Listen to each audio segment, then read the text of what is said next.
Hi, it's Wayne from howtofish.com.au, and I'm fishing at the Yarra River today, but we've had some incredibly heavy rains. This has meant that the water is about 60 centimetres higher than normal. It's flowing through really fast. It's moving so fast that it's going to push fish around a little bit, and they're going to look for comfort. So the only thing to do when you're fishing a flooded river is look for those areas where the water slows right down, and drop your bait in there.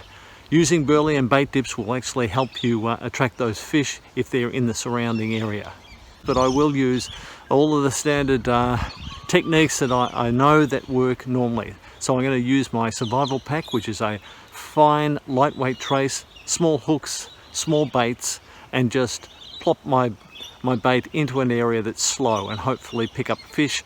I'll use my bait dips to add more attraction, and use berley to make sure I can keep things in the area or draw them into the area.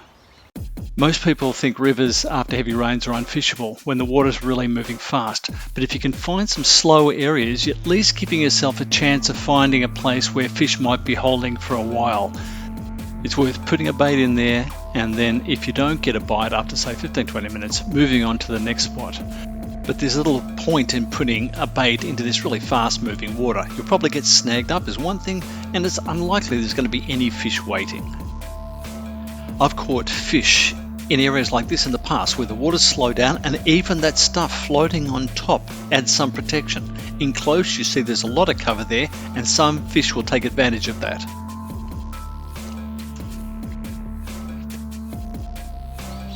Fishing a very long rod today to keep as much line out of the water as possible, and I'm pretty much fishing directly beneath my feet.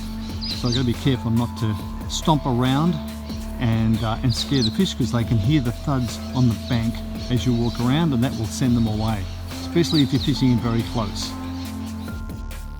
The rig I'm using on the long rod is a running berley cage. It's 40 grams down to a line stop, through to my main line. Tied onto that is a lightweight trace. On the end of that is a size 14 hook with a couple of maggots on it.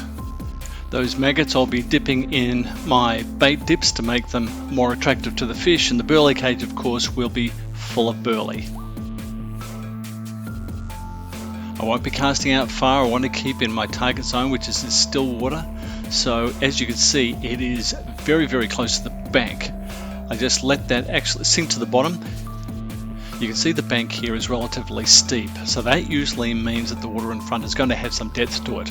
So I just dropped that berley cage straight down in front, waited for it to hit bottom, and then tightened up the quiver tip and waited to see the indications of fish feeding on it.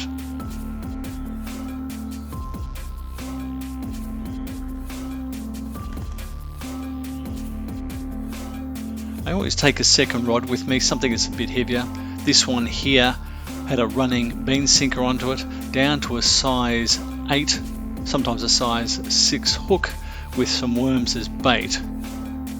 Worms are a great universal bait in rivers, especially things like the European night crawlers, which can grow quite big, and a couple of those on a hook. They last a long time, they're very tough. They're a great bait for anything that swims in this water. The trouble with the restricted time frame we have, just 2 hours for exercise in this COVID lockdown, meant that it had taken me about 40 minutes to actually find this spot. So I wasn't going to have long to fish here. It was only going to be a couple of casts in there, put a little bit of berley into the area, and hopefully that was going to get fish. But when you're dealing with such restricted time, and when you've got really tough conditions like this, you can't guarantee you'll get fish, but at least it's getting out there for a bit of exercise, and there's always a chance of a bit of fun. After storms, wind and fairly heavy weather, you're always going to get branches and bits of debris washing into your fishing spots. Some of the stuff can get quite large, so you really do have to expect to lose a little bit of gear at these times. That's going to happen, but it's still a chance to get out there and catch some fish.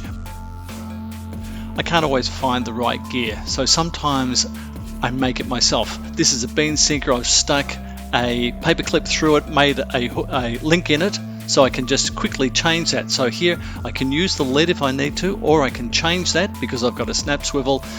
And if I want to introduce berley into the water, I can just clip on a berley cage and it's ready to go. If I had tied that directly onto the line, I'd have to cut the line, but with a snap swivel, I can just simply change over. After about 25 minutes, I got a little bit of an indication on the tip of the rod.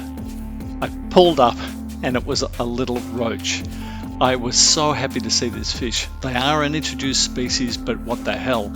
I was fishing on a really tough day. I didn't have much time and I still got a fish, which just shows you if you watch the conditions, find the right spots, you can actually get fish even when the conditions aren't that great and even when you don't have that much time.